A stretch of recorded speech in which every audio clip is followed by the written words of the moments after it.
This is Nickey, your Radio W.O.R.K.S world host today. And today I would really like to introduce you to a very dear friend of mine named Casper Moody. He came from a good background, but he was very overweight as a child, and he really battled to lose the weight.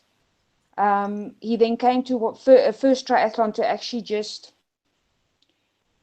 support some of his friends and actually fell in love with the sport. And I would like him to actually just tell the story of where he came from to where he is today, because it's quite remarkable for a young man of his age. He's only 28 today, but I've known him since the age of 21, to lose 35 kilograms and actually keep it off and stay inspired to be absolutely the best triathlete that he can be in South Africa. So we are just waiting for him to join us. So over to you, Marina. Good morning, good afternoon, good evening, wherever you are in the world. Welcome to the moment when you understand what adventure means to you.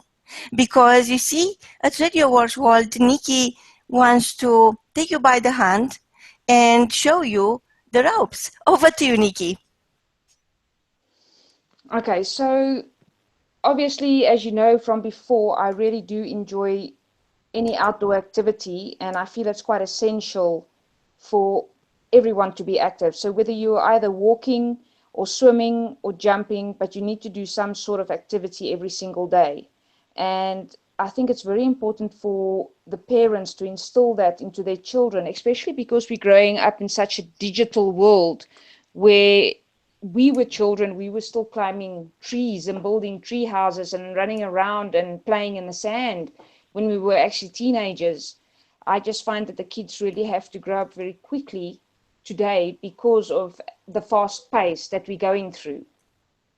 So I would really just like to urge everybody to get into health, to get into your fitness, to get into healthy eating. And healthy eating is fun. It doesn't have to be a death sentence at all. So you can make it fun at home, where you teach your children how to cook, and everybody gets a chance to make a meal and experiment, and maybe rate it out of 10 if you want to. So yeah, over to you, Marina. Wow, so you're saying that life is beautiful as it is, but when we add a pinch of the adventure, it's like putting salt on your food, but not too much, just as much as we need to get a new taste. So what is your latest adventure, Nickey? Okay, my latest adventure is actually in doing the Warrior Race, which is a race or an adventure race where you can either run or you can walk. And what I generally do is I encourage my ladies to join us. So we enter a team of 10, 15, 20 ladies. We take the pace of the slowest lady. So we have to climb obstacles. We have to swim through water. We have to climb through mud. It's really just a fun day out, but it's about participating. So you work together as a team. No one is allowed to move on from one obstacle unless all your teammates have been helped over. Wow. So that would be the next challenge. So you are, Nickey, you are sharing a new way of life, because all these fun activities, they create some patterns, and you know that no matter you are in the middle of the mud or you come out from the mud, you have to wait for the others. So do they help each other, or everybody needs to take the challenge by themselves? Well, what I normally do when my ladies are doing it for the first time, we work together as a team. I will always be at the back, because I was taught in the Navy that you never ever leave a man, or in this case a woman, behind.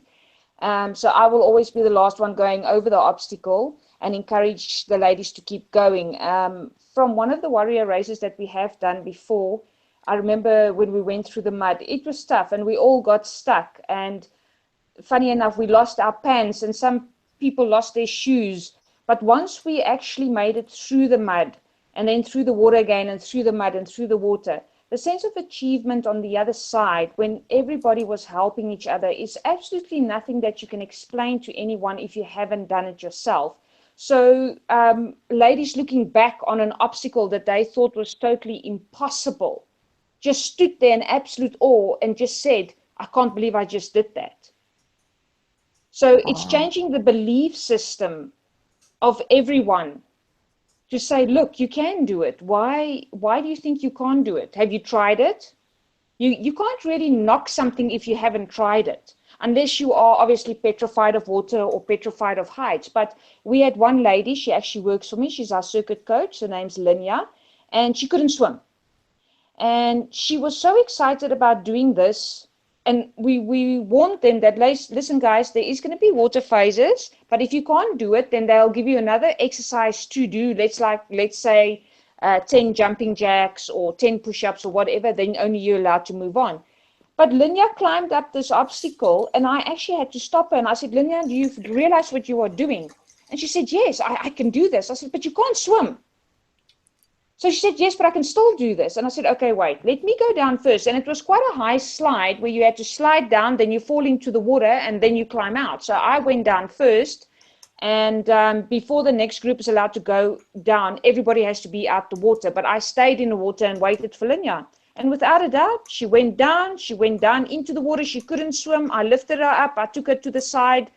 And I've never seen this woman more excited about anything in her life. Just the fact that she actually conquered that. Yes, she couldn't swim, and yes, she had assistance, but the fact that she had no fear in doing it because every other team member was doing it and she didn't want to feel left out. Wow. The power of the team, Nickey. So what's happening now? So do you do this on a monthly basis, or is a couple of hours event? Tell us more. This is very exciting, actually. So when I did my very first warrior race with my first group of ladies, we waited a bit too late to enter. So we couldn't enter the 5-kilometer race. So I had one of two choices. Tell the ladies we can't enter the race, and I know they won't do the 10-kilometer because they feel it's too far, or say nothing, enter them into the 10-kilometer race and only tell them on the day. So obviously I had to play devil's advocate there, and I decided, no, you know what? I believe in my ladies. I know they can do it. So I only told them on the day that we're doing a 10-kilometer. Honestly, I thought they were all going to have heart attacks, and they weren't very impressed with me. But I just stood there and I said, I believe in you, and we're going to do this together. So it takes us about, I would say, 4.5 hours, because remember, we don't run. We take the pace of the slowest person. And I try and keep my ladies together because sometimes they do stretch out a bit because some of the ladies will be a bit more exhausted than others. But then I encourage them just to pick up the pace and to get to the front people again. And once we get to the obstacle, it's amazing how the ladies stand together and just do everything. And what makes it so nice is we all wear the same T-shirts, obviously, and it says Curves Strubens Valley on it. It's bright green, so we definitely can't be missed no matter where you are. And everybody knows us because they start calling, come on, Curves, you can do this. And even just that little bit of motivation from surrounding people who's got nothing to do with Curves, and the fact that they will help to get the ladies over the obstacles is just amazing. It's the camaraderie that comes out of that, not just from my ladies, but from every single participant that's there, is phenomenal. You make such good and new friends there that when the next race comes up, they're normally about 3 or 4 months apart. And when the next race come up, when we finish, the ladies already ask, when is the next race? Because they just like, we really can do this. And knowing that the race is coming up, they just train harder. They're really looking at what they're eating. They're getting more of their friends involved to join us just for a fun day out. They get their family to come and support. So it's really a wonderful adventure race. Wow. So what are the dates for the next event? For the next race, sorry. Well, we are actually in South Africa going into winter. So our next one will probably only be in spring, round about September, October. But we'll definitely be entering, because they have quite a few around the country, And obviously when they're in our area, then we start letting the ladies know in advance, come on, let's start training a bit harder for this. And yeah, they're very, very keen. I've also had a lady who's done, you can either do it solo or in a team, and she's done it solo. She's very competitive, which is great. And she's done very well as well. And also very impressed with the fact that she could get over the obstacles, and that her strength had increased just due to actually being diligent with her daily routine and working on strength training. Wow. So tell me, last time I wanted to know how it came about with the name, the Curves. Well, what's the story behind? Actually, Curves is a franchise, and it's actually started in the US, where I actually cannot remember the gentleman's name, but his mom passed away because of diabetes, and he was quite young still, and he vowed that he would never ever let another lady battle the way that his mom battled with her health because of diabetes and because not knowing of nutrition and doing things the right way, if I can say it. And he then came up with the Curves concept of the circuit. And obviously it's been going in South Africa now for 10 years. And it's just a brilliant concept where you come in, you work out for 30 minutes, but it's an intense 30 minutes. So all the focus is on the machine. It works on hydraulic resistance. So no matter how fit you are or how unfit you are, you're still going to get a really good positive workout, because the fitter you get, the harder you're working the machine. So in reality, you can actually never outwork the machine because of the hydraulic resistance. So it's just really a safe environment for our ladies, and they feel comfortable when they come in. There's no judgment whatsoever. We know our ladies by name. We know all their aches and pains. We know what to look out for. So, I mean, this guy that started it in America has done really, really well. And the fact I think that impressed me the most is that just because of what he went through with his mom, he just felt that he had to do something for other women not to go through the same. So I had for today a quote by somebody I like very much, Guy, and he said that life is full of adventure and there is no such thing as a clear pathway. So how do you start from knocking on people? So people will sign up for your club, and then if they don't turn up, which usually happens, is a trend, and I know that from myself. Yes, you go knock on their door. You go and say, hey, come and join us. How is that working? Well, what I've done is I've actually, just to let you know that Casper has now actually managed to join us, but I'll just quickly welcome Casper. Are you there? Yep, I'm here, Nickey. Okay, just hold on. What I actually do is I send WhatsApps on a daily basis. Our system will tell us if our ladies hasn't worked out for a week, 2 weeks, 3 weeks, 4 weeks. I will send them a WhatsApp, because that seems to be the best way to communicate lately, because a lot of the times people can't take calls because of meetings or driving in the car and so forth. If we can't get hold of them that way, I will intentively either send an email, a text message, a WhatsApp, and my last resort is actually getting in my car and going to see if my lady is okay. Because if you don't hear from them, yes, I know life happens, but maybe something is seriously wrong that you're not aware of. So you really have to go the extra mile for your member. And I mean, my dream is for my members to work out, like I said to you before, every single one of them. Why do you have a membership but you're not looking after yourself? But you see, Nickey, maybe you should extend this this brilliant connection with people who are not actually coming to your club, but people like myself, which I didn't need someone to to tell me to get rid of the curves, to remind me, and I will go out, I will imagine I'm with you, or I'll do something at that moment, and I feel that I'm part of it. So I will send you my details, so watch me up. Yeah, you know, Marina, it's really just about getting out there and being active. So like I said, whether you are only doing a 10-minute walk on a daily, it's better than doing nothing. Yes, so our listeners could send us their details, so they will be on your WhatsApp list for the action call to get rid of the curves. Over to you, Nickey, and welcome to the show, Casper. Bye-bye. Okay, thank you. Okay, so I would like to introduce to you my very dear friend Casper Moody, and I would just like him to tell us in short, in about 5 minutes, where he came from weighing 105 kilograms to actually weighing around about 68 now, and actually being a brilliant triathlete. So over to you, Cassie. Hi, Nickey. Thanks for the opportunity. Yeah, in short, I've been overweight most of my life, primary school, high school, and on endless diets, tried everything, and I've always been active, but I'm sure the more active I try to be, I just think the more I ate, and it was more of a comfort. And in my matric year, I started realizing that after school, I need to do something and make a life. And yeah, I made the decision. I remember still straight after my final matric exam, I told my parents that no more diets. I'm going to do this on my own. I'm going to give it a try, because through the years you learn how to eat properly. Although I didn't do it, I had the knowledge, and I just went on my own. And yeah, it started working. I lost quite a lot of weight. I was racing motorbikes professionally then, and also you can't be heavy to do that.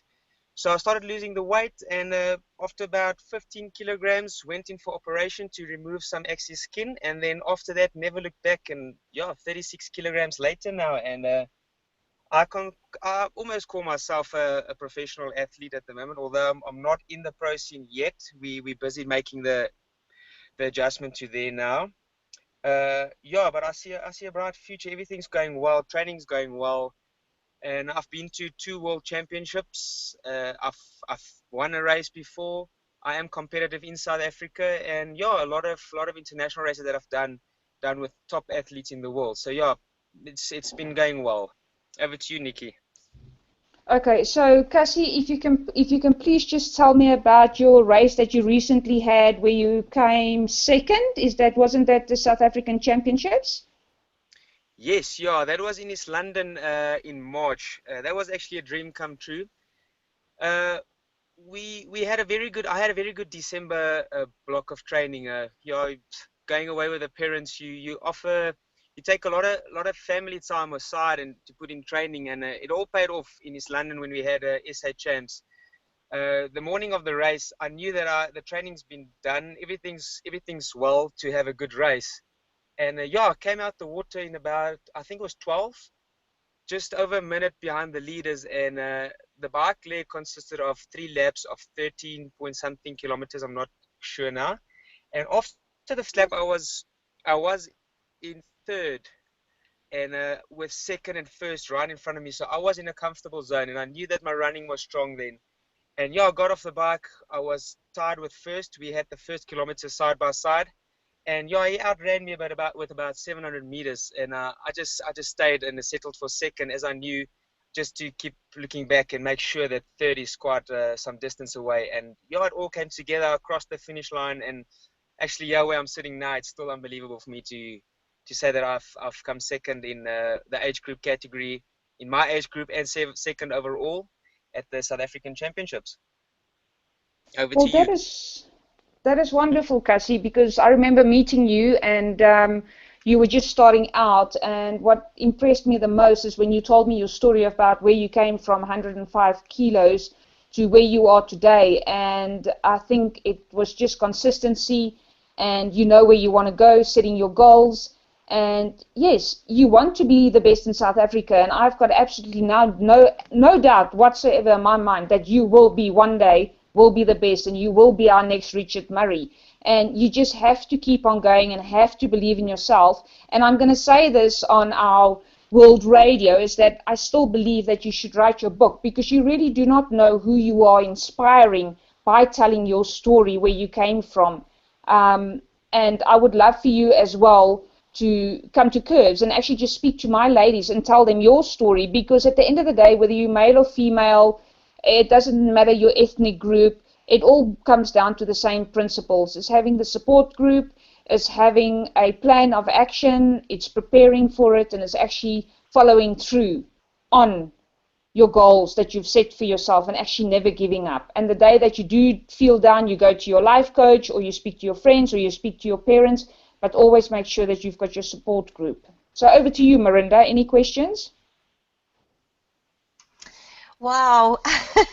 I wish we had more time today. And my only question is how our listener could reach out and sign up for your action to call to get rid of the curves, and how they could get in touch with Casper, and in general, what is the best place apart from coming back here each Monday where they could connect with you, Nickey? I would probably say Facebook would be the best for myself and Casper. So it's just Casper Moody, and they can add him as a friend and then just send him messages via Messenger, and then Casper can actually take it further, because Casper's got a lot of valuable information to share because of his journey that he's been through. Wow. And the same goes for me. Just look me up as Nickey Seger Barnard, and if you've got any questions, please just drop me a message and I will get back to you soonest. But like I said, you know, the fact that you aren't where you want to be today should be enough motivation to make you move forward. Wow, what a great key message. From all of us, until next time, is goodbye. Excellent. Goodbye.